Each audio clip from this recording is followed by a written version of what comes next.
அந்த மனசு கூட இல்லையா அவனுக்கு? அது ஒரு 300 கோடி செலவாமாயா. துறிஞ்சலாறுல தென்பண்ணை இணைச்சு இங்க இருக்கிற ஒரு 44 ஏரிக்கு கொண்டு வர தண்ணி கொண்டு வர துப்பி அவனுக்கு. நீங்க எதுக்கு எனக்கு ஆளுகிறீங்க?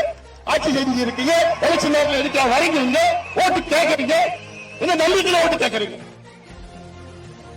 இது வானம் பார்த்த பூமி, விவசாயத்தை நம்பி இருக்கிற மக்கள் கூலியா இருக்கு. காலகாலமா நீ கூலியா தான் இருக்கணுமா? காலகாலமா நீ விவசாயம் செஞ்சுட்டு இருக்கணுமா? காலகாலமா நீ ரோடு போடணுமா? காலகாலமா கல்லு உடைக்கணுமா? காலகாலமா ஆடு மாடு வைக்கணுமா? காலகாலமா அந்த பாலை கறந்து அதான் வாழ்க்கையை ஓட்டணுமா? உன் பிள்ளைங்க படிக்க கூடாதா? படிக்கணும், கௌரவமா இருக்கணும். உன் பிள்ளைங்க படிச்சு வேலைக்கு போனா உனக்கு கார் வாங்கி கொடுப்பா, வீடு வாங்கி கொடுப்பா, எல்லா பைக் வாங்கி கொடுத்து சுயமரியாதை வாழறதுக்கு ஒரு வழி எனக்கு.